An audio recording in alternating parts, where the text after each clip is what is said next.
उपमंडल फतेहपुर के कस्बा बरोड स्थित जनता पैलेस में गुरुवार को हिमाचल प्रदेश राज्य सहकारी संघ के सौजन्य से सहकारी शिक्षा पर एक दिवसीय कार्यशाला का आयोजन किया गया, जिसमें फतेहपुर विधायक एवं राज्य योजना आयोग के उपाध्यक्ष भवानी सिंह पठानिया ने बतौर मुख्य अतिथि शिरकत की।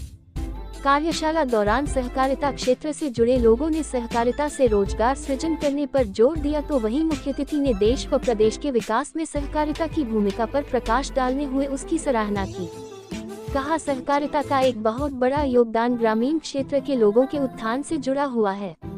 साथ ही कहा, सरकार भी सहकारिता के क्षेत्र बढ़ावा देने पर जोर दे रही है ताकि ज्यादा से ज्यादा लोग उप क्षेत्र से जुड़कर अपनी आजीविका कमा सके।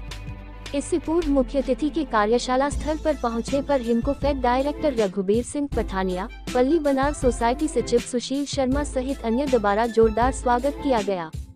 जवाली से राजेश कतनौरिया की रिपोर्ट।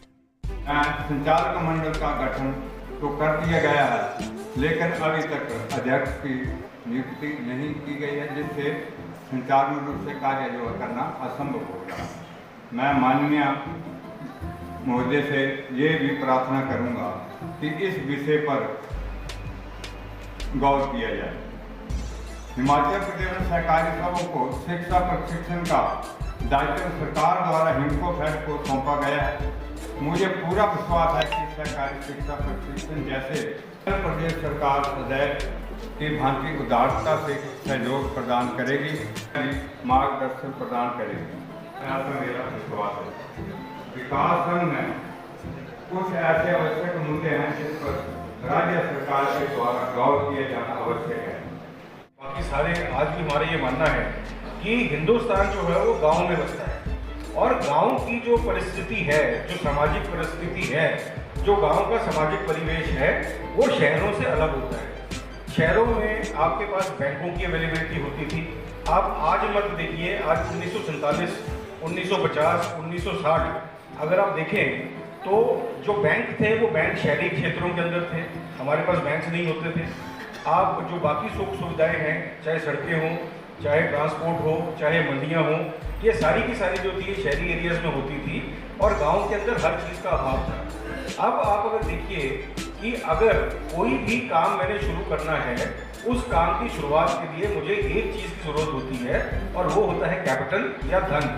अब ये धन का अभाव जो है, ये एक बहुत बड़ी समस्या थी ग्रामीण परिवेश के लोगों के लिए, कि अपने बिजनेस को, अपने जो हमारी चीज़ें हैं उनको रेगुलेट करने के लिए बहुत बड़ी समस्या थी। तो कोऑपरेटिव मूवमेंट जब शुरू हुई, इसने न केवल हिंदुस्तान को लेकिन पूरे ग्रामीण अर्थव्यवस्था को एक नई दिशा दी, एक नई सुदृढ़ता दी।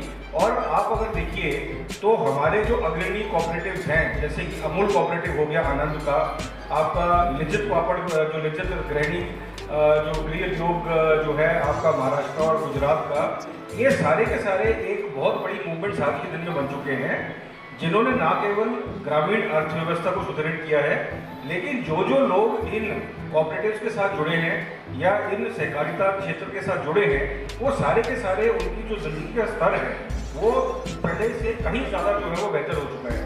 तो मेरे बोलने का मतलब ये है कि ये एक बहुत ही महत्वपूर्ण सेक्टर है।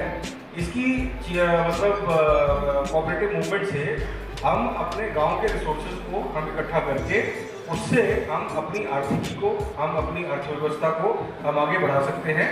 और सरकार की तरफ से मैं सिर्फ आज एक चीज़ के ऊपर आपके साथ बात करना चाहता हूँ, और वो ये है कि देखिए, परिवर्तन जो है वो परिवर्तन निरंतर है। आप चेंज को रोक नहीं सकते। आज से अगर आप 60 साल पहले देखें, 1960 या 1970 में हम जिस एरिया में रहते हैं, बरोड से लेके फतेहपुर से लेके मतलब थाने से लेके सारी जो हमारा एरिया है, जो हमारा खाना पकता था वो खाना पकता था चूल्हों के ऊपर। हर गांव, हर घर के अंदर चूल्हा होता था, उस चूल्हे के अंदर लकड़ी जाती थी और लकड़ी को जलाते थे, और फिर हमारा जो है वो खाना उसके ऊपर पकता था। उसके बाद आए केरोसिन के स्टोव। जब स्टोव आए तो लोगों ने उनके प्रति भ्रांतियाँ मिटानी शुरू कर दी। एकदम फट जाता, मतलब वो पंप मार रही थी स्टोव को और फट गई और उसको आग लग गई। लेकिन धीरे धीरे जो है वो चूल्हे स्टोव से रिप्लेस हो गए, और उसके बाद